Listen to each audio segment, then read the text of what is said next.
नमस्कार, current affairs के इस वीडियो में आपका स्वागत है। आइए पहले प्रश्न को देख लेते हैं। What is the location of India first E waste recycling park? Bharat का पहला ई वेस्ट रिसाइकलिंग पार्क कहाँ स्थित है? तो यह स्थित है होलंबी कला, दिल्ली में।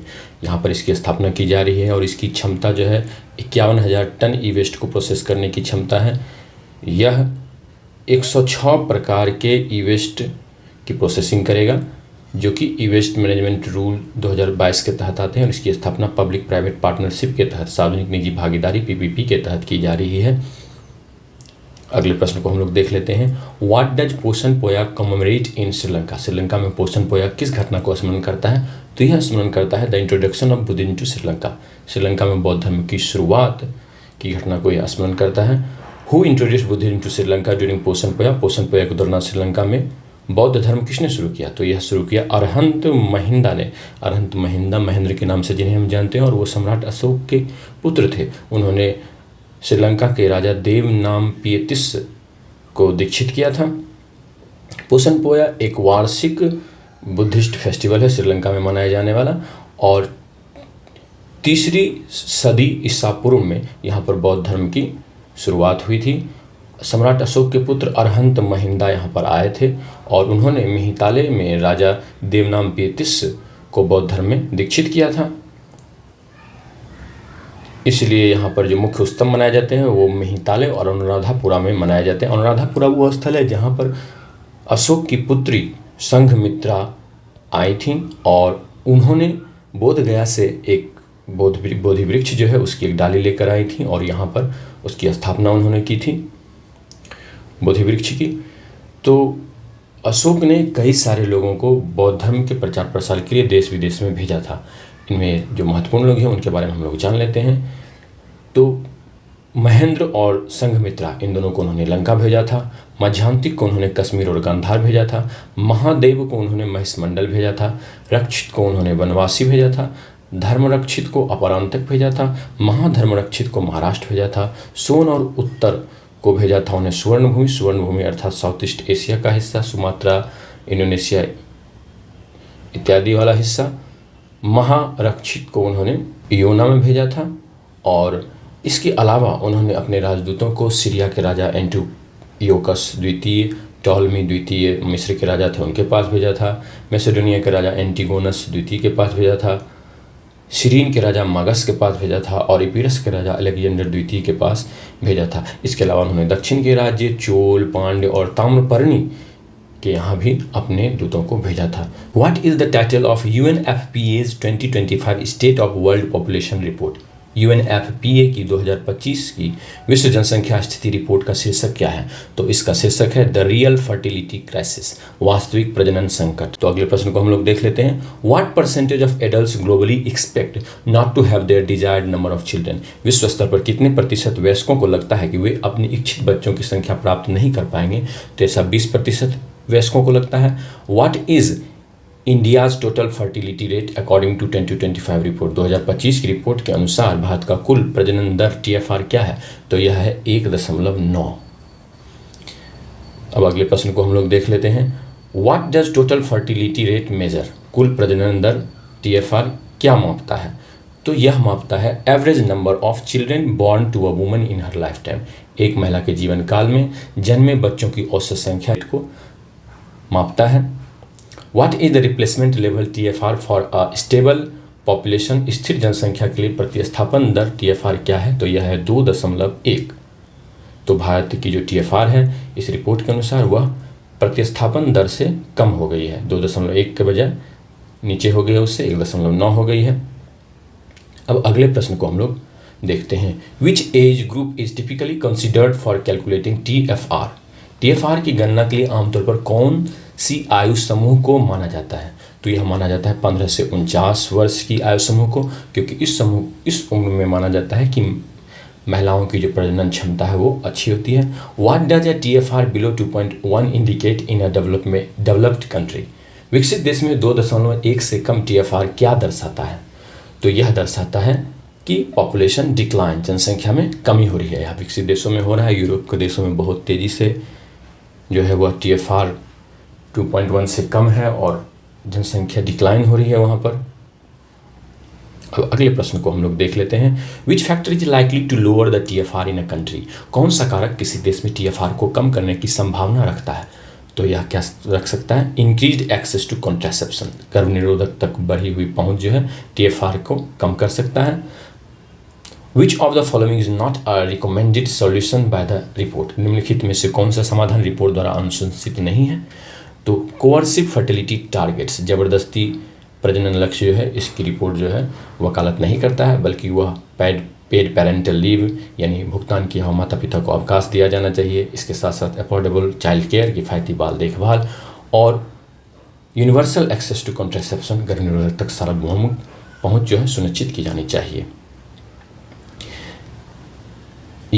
इसके अलावा आवास समर्थन यानी लोगों को रहने के लिए हाउसिंग सपोर्ट मिलना चाहिए। साथ ही साथ लैंगिक मानदंडों से संबंधित जो प्रजनन स्वायत्ता है उसको बढ़ाया जाए, इस सब की वकालत करता है। What is a major barrier to reproductive agency identified in the report? Report में प्रजनन स्वायत्ता के लिए एक प्रमुख बाधा क्या बताई गई है? तो इसमें सबसे बड़ी बाधा क्या बताई गई है? एक बड़ी बाधा जो है वह बताई गई है फिनेंशियल इनसिक्योरिटी। फिनेंशियल इनसिक्योरिटी हो जाने पर जो है रिप्रोडक्टिव एजेंसी, जो लोगों की प्रजनन स्वायत्ता जो है उसके संबंध में निर्णय लेने की जो क्षमता है वह क्या हो जाती है? बाधित होती है। इसके अलावा और कई सारे कारण बताए गए हैं, जैसे बताया गया है कि नौकरी की असुरक्षा, जॉब इनसिक्योरिटी, आवास लागत, रहने की लागतें बहुत अधिक हो रही हैं, लैक ऑफ चाइल्ड केयर के लिए जो बच्चों की देखभाल की कमी हो रही है, हेल्थ इश्यूज, स्वास्थ्य की समस्याएं भी हैं लोगों को, साथ ही साथ सोसाइटल प्रेशर, सामाजिक दबाव जो है वह भी काम कर रहा है, जेंडर इनइक्वलिटी, लैंगिक असमानता, लैक ऑफ सपोर्टिव पार्टनर्स, सहायक भागीदारों की कमी के कारण भी जो है रिप्रोडक्टिव एजेंसी यानी प्रजनन स्वायत्ता में बाधाएं आ रही हैं। Where is the headquarters of the United Nations population fund UNFPA located? संयुक्त राष्ट्र जनसंख्या कोष UNFPA का मुख्यालय कहाँ स्थित है? तो यह स्थित है न्यूयॉर्क सिटी में, न्यूयॉर्क में स्थित है।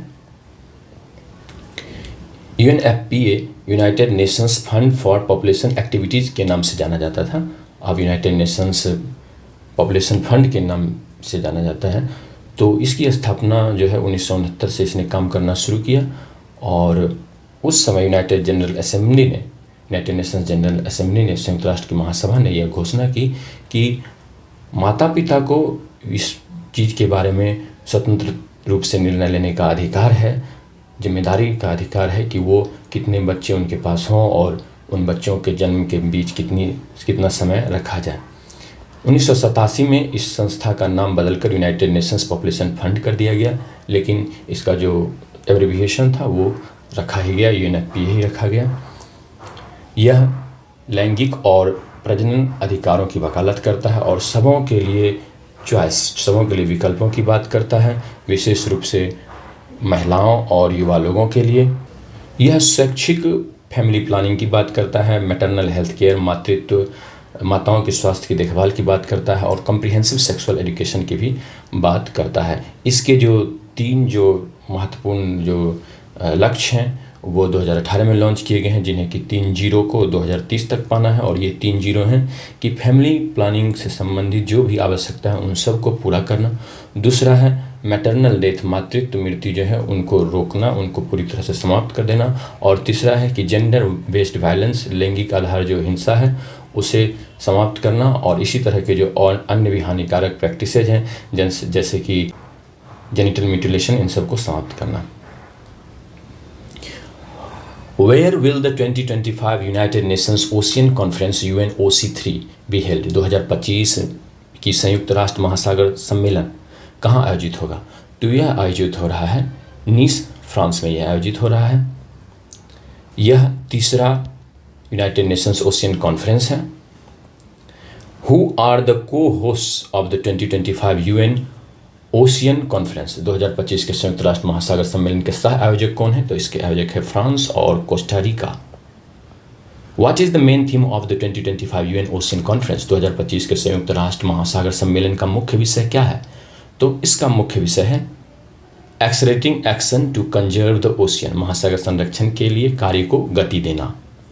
What is the name of the action plan to be adopted at UNOC3? UNOC3 में अपनाई जाने वाली कार्य योजना का नाम क्या है? तो इसका नाम है नीस ओशियन एक्शन प्लान। नीस शहर का नाम है, उसी के नाम पर इस एक एक्शन प्लान का नाम रखा गया, ओशियन एक्शन प्लान का। अगले प्रश्न को हम लोग देख लेते हैं। Which sustainable development goal SDG is the primary focus of the 2025 UN ocean conference. 2025 के संयुक्त राष्ट्र महासागर सम्मेलन का प्राथमिक ध्यान किस सतत विकास लक्ष्य SDG पर है? तो यह है जल के नीचे जीवन, SDG 14 life below water. What is the Blue Nationally Determined Contributions NDC challenge launched at UNOC3? UNOC3 में शुरू किया गया ब्लू राष्ट्रीय निर्धारित योगदान NDC चैलेंज क्या है? तो यह NDC चैलेंज जो है नेशनली डिटरमाइंड कंट्रीब्यूशंस का अर्थ हुआ कि राष्ट्रों के द्वारा निर्धारित किया गया कंट्रीब्यूशन, जो कि वो ग्लोबल वार्मिंग को कम करने के लिए योगदान देने वाले हैं, उससे संबंधित पेरिस क्लाइमेट चेंज का जो NDC है उसकी बात यहाँ की जा रही है। लेकिन इसमें ब्लू लगा हुआ है तो इसका अर्थ हुआ कि महासागर से संबंधित यह होगा। तो इसका उत्तर होगा a commitment to include ocean solutions in NDC। NDC में महासागर समाधानों को शामिल करने की प्रतिबद्धता, अर्थात ऐसे नेशनली डिटरमाइंड कंट्रीब्यूशंस को अपनाना जिससे कि महासागरों की जो समस्याएं हैं, प्रदूषण आदि की समस्याएं हैं, वो क्या हो, वो कम हो। Which two countries launch the blue NDC challenge? किन दो देशों ने ब्लू NDC चैलेंज शुरू किया? तो इसे शुरू किया है ब्राज़ील और फ्रांस ने। Which ecosystems are prioritized in the Blue NDC challenge? Blue NDC challenge में किन पारिस्थितिक तंत्रों को प्राथमिकता दी गई है? तो इसमें प्राथमिकता दी गई है मैंग्रोव्स एंड सी ग्रासेज को। मैंग्रोव और समुद्री घास जो है वो समुद्र से जुड़े हुए हैं, उनके संरक्षण की बात की जा रही है यहाँ पर। How many countries initially join the blue NDC challenge? Blue NDC challenge में प्रारंभ में कितने देश शामिल हुए हैं? तो 8 देश शामिल हुए हैं। 8 देशों ने मिलकर इसकी स्थापना की और ब्लू NDC चैलेंज जो है वह फ्रांस में आयोजित 2025 में संयुक्त राष्ट्र महासागर सम्मेलन UNOC3 में शुरू हुआ है, वहाँ पर इसे अपनाया गया है। यह आग्रह करता है देशों से कि वो पेरिस समझौते के तहत जो उनके नेशनली डिटरमाइंड कंट्रीब्यूशंस हैं, ग्लोबल वार्मिंग को कम करने के लिए पर्यावरण के प्रति जो उनके इरादे हैं, कंट्रीब्यूशन से योगदान के इरादे हैं, वो क्या करना है, उनमें महासागर आधारित जलवायु समाधानों को भी शामिल किया जाए, ताकि जो ब्राज़ील में COP30 है होने वाला है उससे पहले ही ये हो, फिर आगे इस पर बातचीत होगी वहाँ पर। इसका उद्देश्य वही है, मैंग्रोव, समुद्री घास और प्रवाल भित्ति जैसे पारिस्थितिक तंत्रों का संरक्षण करना, उनकी बहाली करना, जो कि कार्बन भंडारण और तटीय रेजिलियंस के लिए बहुत ही महत्वपूर्ण होते हैं। Brazil, France, Australia, Fiji, Kenya, Mexico, Palau, Republic of Seychelles, इन 8 देशों ने इस इनिशिएटिव को ज्वाइन कर लिया है और उन्होंने यह इरादा व्यक्त किया है कि वो पेरिस एग्रीमेंट के तहत जो उनका अपडेटेड क्लाइमेट प्लान है उसमें सागर को भी शामिल, महासागर को भी शामिल करेंगे। और ये जो योजनाएं हैं वो प्रतिनिधित्व करती हैं इस बात का कि देश जो हैं वो अपने कार्बन इमिशंस को घटाएंगे, जिससे कि वैश्विक तापन जो है वह 1.5 डिग्री C तक सीमित हो जाए और साथ ही साथ लचीलेपन का निर्माण हो। क्योंकि राष्ट्रों ने UNFCCC United Nations framework convention of climate change में भी उच्चतम स्तर पर यही राजनीतिक इच्छा शक्ति व्यक्त की थी। तो उम्मीद करता हूँ कि ये वीडियो आपको पसंद आया होगा, तो इसे लाइक कर दें, शेयर कर दें, कमेंट करें और सब्सक्राइब कर लें अगर आपने अब तक चैनल को सब्सक्राइब नहीं किया है। जो इस वीडियो को देख रहे हैं और जिन्होंने चैनल को सब्सक्राइब कर लिया है उन्हें बहुत बहुत थैंक यू, धन्यवाद, टेक केयर।